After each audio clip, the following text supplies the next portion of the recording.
नहमदुहु व नुसल्ली अला रसूलिल करीम अम्मा बाद फ़अऊज़ु बिल्लाहि मिनश शैतानिर रजीम बिस्मिल्लाहिर रहमानिर रहीम।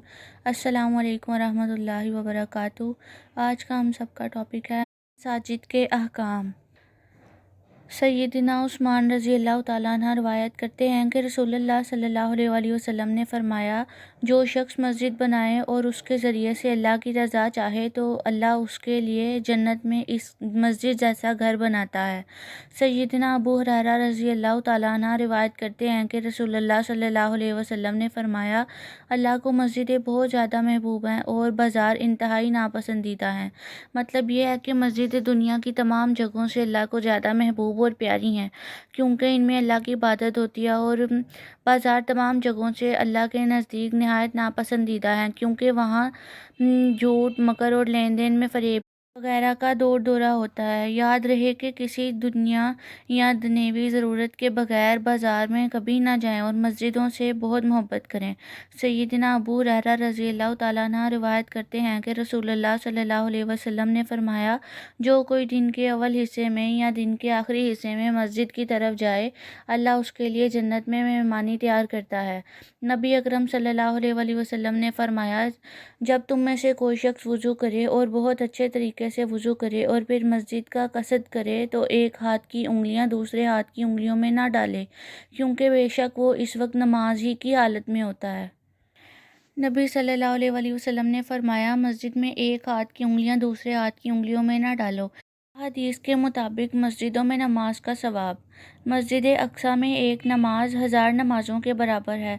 मस्जिद हरम में एक नमाज दूसरी मसाजिद की 1,00,000 नमाज़ों से ज़्यादा अफजल है। मस्जिद नबवी में एक नमाज 1000 नमाज़ों से बेहतर है। सैयदना अब्दुल्ला बिन साद रज़ी अल्लाह तआला अन्हा से रिवायत है कि मैंने रसूलुल्लाह सल्लल्लाहु अलैहि वसल्लम से दरियाफ़्त किया कि नफल नमाज घर में पढ़ना अफजल है या मस्जिद में। आपने फरमाया, क्या तुम नहीं देखते कि मेरा घर मस्जिद के किस कदर करीब है? इसके बावजूद फ़र्ज़ नमाज के अलावा मुझे में नमाज पढ़ना ज़्यादा पसंद है। नबी अकरम सल्लल्लाहु अलैहि वसल्लम ने फरमाया, जब तुम मस्जिद में नमाज पढ़ो तो नमाज का कुछ हिस्सा नवाफिल या सुन्नतें अपने घरों में भी पढ़ो। अल्लाह इस नमाज के सबब घर में भी भलाई अता करेगा।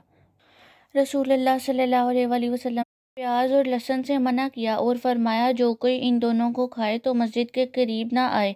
और फरमाया, अगर तुमने इन्हें खाना ही है तो इन्हें पका कर खाओ, क्योंकि इससे फरिश्तों को भी एज़ा पहुँचती है।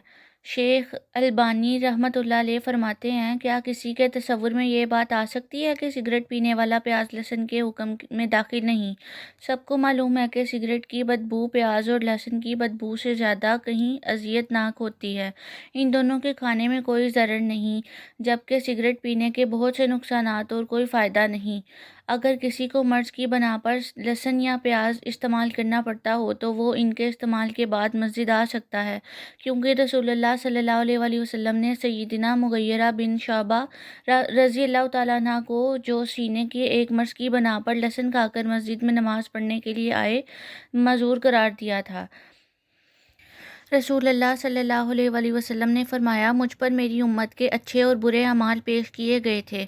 मैंने देखा कि नेक अमाल में रस्ते से तकलीफदेह चीज़ को दूर करना भी है और बुरे अमाल में मस्जिद में थूकना भी, जिस पर मिट्टी ना डाली गई हो। नबी सल्लल्लाहु अलैहि वसल्लम ने फरमाया, मस्जिद में थूकना गुनाह है और उसका कफ़ारा इस पर मिट्टी डालकर दफन करना है।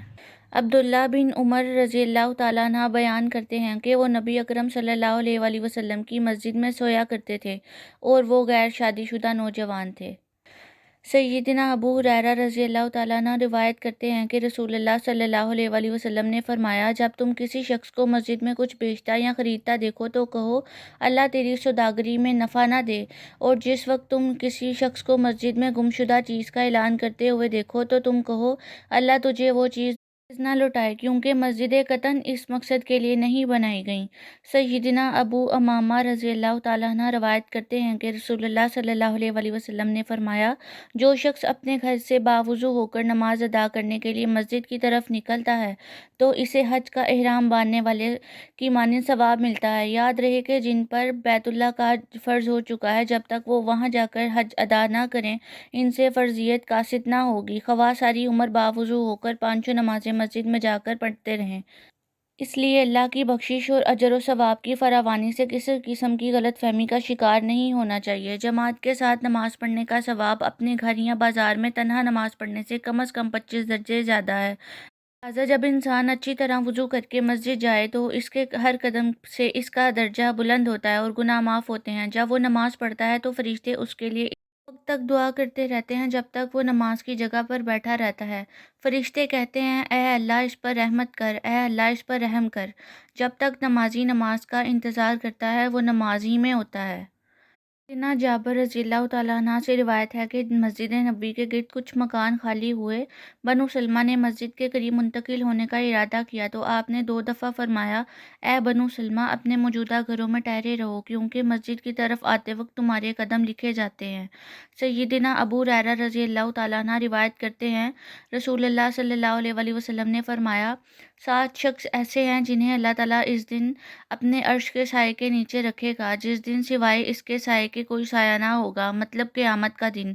عادل، حاکم، وہ نوجوان جو اللہ کی عبادت میں جوانی گزارے، وہ شخص کہ اس کا دل مسجد میں اٹکا ہوا ہو، جس وقت نماز پڑھ کر نکلتا ہے تو اس کی طرف دوبارہ آنے کے لیے بےتاب رہتا ہے، وہ 2 شخص جو صرف اللہ تعالیٰ کی رضا کے لیے آپس میں محبت رکھتے ہیں، جب ملتے ہیں تو وہ اسی کی محبت میں اور جدا ہوتے ہیں تو وہ اسی کی محبت میں، وہ شخص جو تنہائی میں اللہ کو یاد کرتا ہے محبت سے، اس کی آنکھوں سے آنسو بہہ پڑتے ہیں، وہ شخص جسے خاندانی خوبصورت عورت نے برائی کے لیے بلایا یا گناہ کی دعوت دی تو اس شخص نے کہا کہ میں اللہ سے ڈرتا ہوں، وہ شخص جس نے اللہ کے نام پر کچھ دیا تو اسے اتنا خفیہ رکھا کہ اس کے بائیں ہاتھ کو بھی علم نہ ہوا کہ اس نے دائیں ہاتھ سے کچھ خرچ کیا ہے۔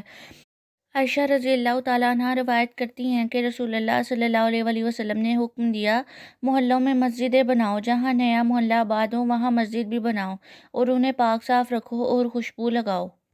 نبی صلی اللہ علیہ وآلہ وسلم نے فرمایا، قیامت کی نشانیوں میں سے ایک نشانی یہ ہے کہ لوگ مسجدوں پر فخر کریں گے۔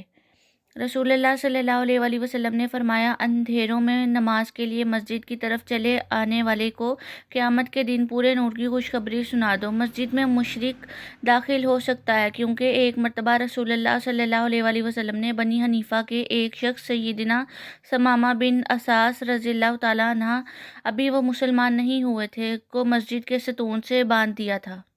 مسلمان بہن بھائیوں، مسجد کی خبرگیری کیا کرو، انہیں صاف ستھرا رکھو، روشنی اور پانی کا انتظام کرو، مرمت کا خیال رکھو، اور سب سے بڑی اور اصل خبرگیری اور مسجد کی آبادی کی ہے کہ وہاں جا کر 5 وقت کی نماز باجماعت ادا کرو، مساجد میں قرآن و حدیث کے درس کا اہتمام کرو، مسنون نماز پڑھانے والے ائمہ کا تقرر اور 5 وقت اذان دینے والے کے لیے تنخواہ نہ لینے والے مؤذن کا انتظام کرو۔ سیدنا ابو سعید رضی اللہ تعالیٰ عنہ روایت کرتے ہیں، رسول اللہ صلی اللہ علیہ وآلہ وسلم نے فرمایا، تمام روئے زمین مسجد ہے، سب جگہ نماز جائز ہے سوائے قبرستان اور حمام کے۔ جب نبی کریم صلی اللہ علیہ وآلہ وسلم قبرستان میں نماز پڑھانا جائز نہیں فرماتے تو قبرستان میں مسجدیں بنانا بھی جائز نہ ہوا۔ مسجد کے معنی ہے سجدہ کرنے کی جگہ، نماز کی جگہ۔ جب قبرستان میں سجدہ اور نماز منع ہے تو نماز اور سجدے کے لیے مسجد سجدے کی جگہ بنانا بھی منع ہے۔ مسجد میں داخل ہوتے وقت رسول اللہ صلی اللہ علیہ وآلہ وسلم پر مسنون الفاظ کے ساتھ سلام کہنا چاہیے، پھر یہ دعائے کلمات کہنا چاہیے، اللہم افتح لی ابواب رحمتک، اے اللہ میرے لیے اپنی رحمت کے دروازے کھول دے۔ رسول اللہ صلی اللہ علیہ وآلہ وسلم نے فرمایا، جب تم مسجد سے نکلو تو یہ پڑھو، اللہم انی اسألک من فضلک، اے اللہ بے شک میں تجھ سے تیرا فضل مانگتا ہوں۔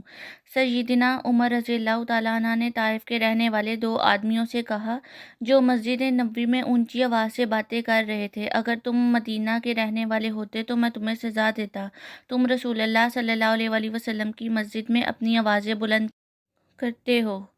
میں امید کرتی ہوں کہ آپ سب کو آج کا ٹاپک بہت پسند آیا ہوگا۔ اللہ تعالیٰ ہمیں اپنے دین کے مطابق صحیح طرح سے زندگی گزارنے کی توفیق عطا فرمائے، آمین ثم آمین، جزاک اللہ۔